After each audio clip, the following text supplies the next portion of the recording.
when you think about BioShock Infinite's characters, in BioShock 1, I think the biggest character in the world was actually the world of Rapture. And I think with Infinite, we're continuing that tradition as well, that there's a lot of narrative told in the world, and very much probably on the same scale as there was with BioShock 1.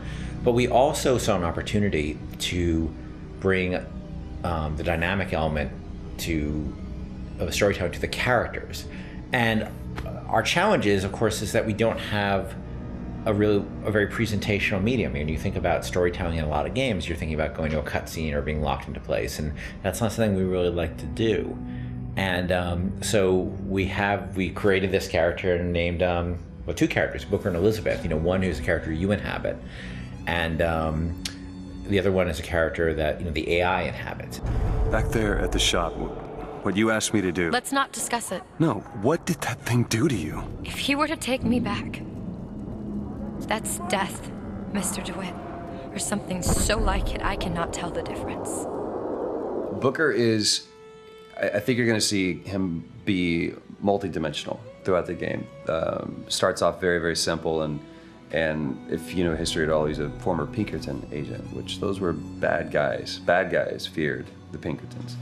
And the fact that he was kicked out of the Pinkerton agency should kind of give you a little bit of insight into what kind of guy he is. He's seen a lot. He's done a lot. He's got a lot to make penance for. And when he's presented this opportunity, which at first is just a job to him, of getting Elizabeth out of her gilded cage and taking her from point A to point B, that's where I think his journey starts, not just in a literal sense, but more of a metaphorical sense as well. Looks as if some desperate fella called this place home. What does that make us? Liz is interesting because she is really coming of age in this story, and she's figuring out what kind of woman she wants to be, kind of getting out of that little girl thing, which has been, even though she's a little bit older, I think being held captive, I mean, I would assume her whole life, or however long Ken decides, she's been held captive by songbirds. That's kind of halted her growth in terms of defining her independence. So she's figuring that out, and she's very sweet, very compassionate, and also very headstrong, which I like that about her. He's in pain. Not for long. I need you to step back. Wait, there's a tear.